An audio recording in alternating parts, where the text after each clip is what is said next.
Юли 1947 година. Ню Мексико, САЩ.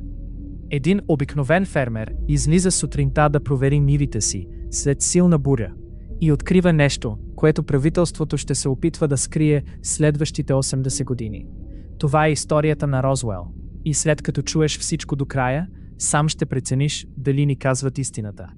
Всичко започва в началото на юли 1947, когато фермерът Уилям Мак Брейзъл открива странни отломки, разпръснати из нивата му, близо до военно-въздушната база Розуел в щата Ню Мексико. Материалът е необичаен. Лек като перо, но не може да се огъне и не може да се счупи. По него има странни символи, нещо като иероглифи, но никой не може да ги прочете или идентифицира. Брейзъл докладва на местния шериф. Шерифът се обажда на военните. И тук нещата стават много интересни. Военно-въздушните сили на Съединените щати издават официално изявление. Казват буквално следното: възстановен е летящ диск. Това не е изявление на конспиратори или луди теоретици. Това е официалното изявление на американската армия. Публикувано в медиите. Отпечатано в хиляди вестници по целия свят. Само 24 часа по-късно, изявлението е оттеглено. Внезапно летящият диск се превръща в обикновен метеорологичен балон. Нищо повече. Нищо интересно. Разотидете се. Но свидетелите не мълчат.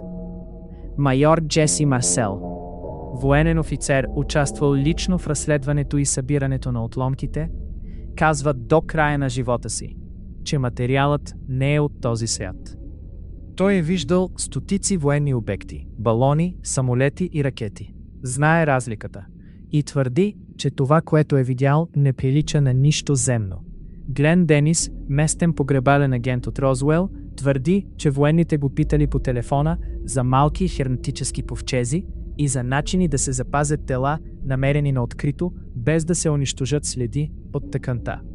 Когато по-късно отишъл в местната болница, бил изгонен на сила от военни и предупреден никога повече да не говори за това, което е видял. Медицинска сестра от базата му казала, че е виждала тела. Малки, с необичайно големи глави, с 4 пръста на ръцете. Скоро след това медицинската сестра изчезва. Никой не я вижда повече. Тогава идва официалното обяснение. Десетилетия по-късно, след многобройни разследвания от Конгреса и от Общата счетоводна служба на САЩ, правителството признава следното. Балонът е бил реален, но не е бил обикновен метеорологичен балон. Той е бил част от строго секретна програма, наречена Проект Могул. Целта на програмата е да следи съветските ядрени опити чрез специални балони на голяма надморска височина, оборудвани с радарни рефлектори. Поради секретния характер на проекта, военните са излъгали обществото. Това е официалното обяснение. Но много въпроси остават без отговор. Защо са унищожени голяма част от документите, свързани с инцидента в Розуел? Официалното разследване от 1994 година установява, че записи от базата Розуел за периода 1947 до 1952 година са изчезнали и никой не знае кога или по какъв ред са унищожени. Защо военните са питали погребален агент за малки ковчези, ако са открили само балон? Защо очевидци с военно звание и без причина да лъжат поддържат историите си до смъртта си? И тук влиза Majestic 12.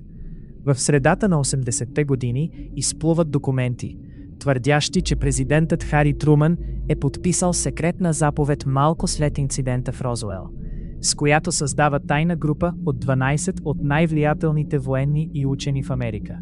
Тяхната задача да управляват всичко свързано с извънземни контакти и да пазят тайната от обществото.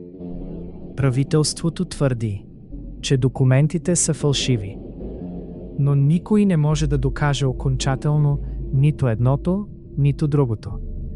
През 2025 година дебатът отново пламва. В националните архиви на САЩ е открит видеозапис от 1947 година, показващ нещо, което изследователи описват като кадри от място на катастрофа. Записът предизвиква вълна от нови анализи и въпроси, на които властите все още не са дали отговор. Истината за Розуел може би никога няма да бъде разкрита напълно. Свидетелите са мъртви, а правителството продължава да сменя версията си винаги, когато се появят нови доказателства. Едно нещо е сигурно. Нещо се е случило в пустинята на Ню Мексико през лятото на 1947 година. И каквото и да е било, не са искали да го знаем.